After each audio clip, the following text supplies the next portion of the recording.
Hello and welcome to the Heatrick Strength and Conditioning Podcast from the leading Muay Thai performance coaching company for busy Thai boxers and trainers to achieve total physical confidence for the biggest fights.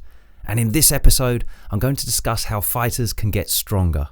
Strength is a crucial foundation for all athletic qualities. If you want to be faster, more powerful, then you need to be capable of producing more force, become stronger. It's something I'm always banging on about, and for good reason. And most fighters are still getting it very wrong.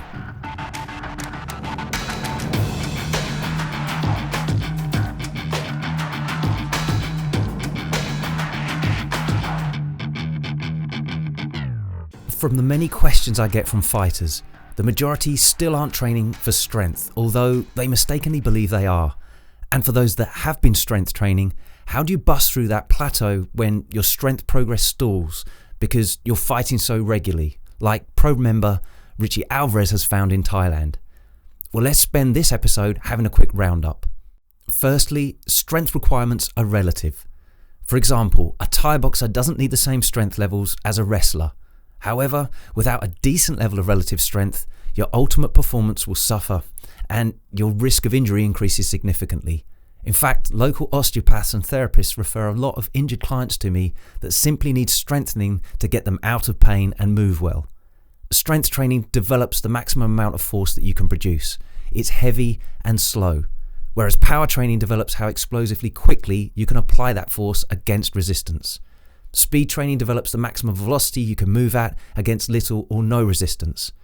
Exercise choices and loads must be selected to satisfy all of these requirements, and they fit on a force velocity curve. And I'll post a link in the text with this podcast to a video to explain this curve in more detail. Recently, I shared a post on my Facebook page of FSC Muay Thai coach Sonny Perez working his heavy deadlifts from my online strength and conditioning program. This lift epitomizes strength. Let's look at the basics of strength development, and then we'll look at how to advance things if your progress gets stuck.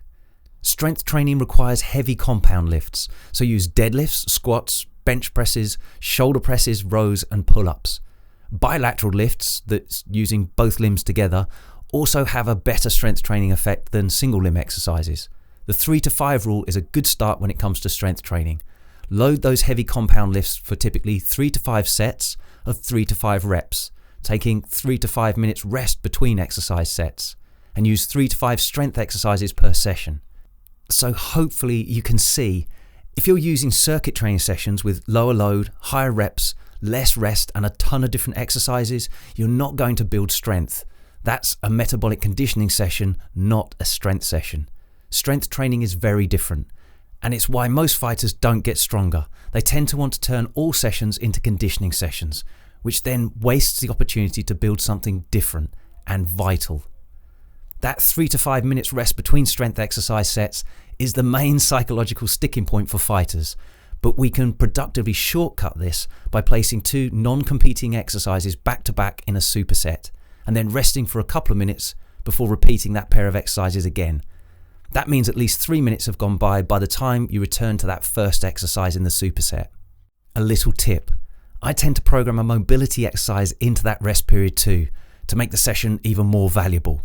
You also need at least 2 total body strength sessions in your program every week on non-consecutive days, so make sure you don't do 2 days in a row.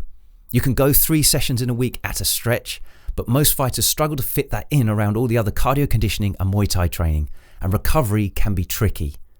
And balancing recovery is the whole game. We must remember that training is the stimulus, but it's during the recovery from this stimulus that the adaptation happens, when you get fitter, stronger, more powerful, faster. If you're all stimulus and no adaptation, you're going nowhere. And the recovery time from real strength and power training is significant, up to 72 hours on a heavy week. So if your body isn't used to that, or you're not programming your sessions correctly, then getting enough recovery can be a problem. If you're otherwise getting these parts of your training right, then there are 2 simple players that can take your recovery and therefore your training and performance to the next level. Firstly, getting good nutrition. And a key component for athletes looking to recover quickly and get stronger is protein. I like to target 2 grams of protein for every kilo of body weight that you have for heavy training periods. And make sure you're overeating by 200 to 300 calories per day too. Secondly, get enough sleep. Try to get 8 hours sleep every day and see how that compounds your recovery and your performance. Moving beyond this, for fighters more experienced in lifting who've hit a strength plateau, I recommend to my online clients to double up on the programmed 4-week strength training block, making it an 8-week block.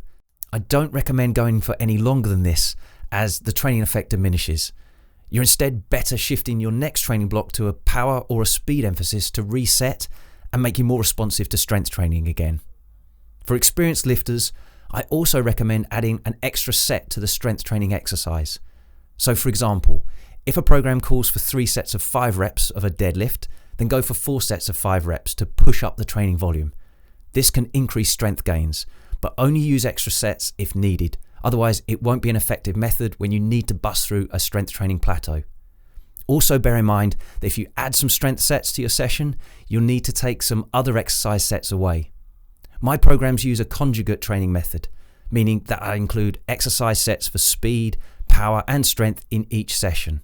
If I add a set to strength exercises, then I generally take a set away from the speed training exercise quota for that session to avoid overstimulus and under recovery.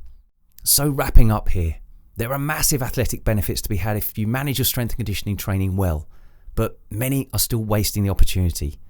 And as a fighter or a coach, you can take advantage of this and get ahead of the competition. Use the 3 to 5 rule for strength training sets: reps, numbers of exercise, and rest between exercise sets. Use 2 total body routines with heavy bilateral compound lifts. Get 2 grams of protein per kilo of body weight and overeat by 200 to 300 calories each day. Sleep for 8 hours every day. And extend strength training blocks up to 8 weeks before changing the emphasis. You can add extra strength training sets if you really get stuck, but make sure you take something else away if you do. That's all we've got time for in this episode. If you've got any questions or want to check out our library of free articles and videos, head over to heatrick.com. That's Heatrick, where I'd love to help you reach your Muay Thai goals. And don't forget to subscribe to the Heatrick Muay Thai Strength and Conditioning podcast on Anchor, iTunes, or wherever you get your podcasts. And you can audio message me your questions on Anchor too, so you can feature personally in future episodes. I'll catch you next time.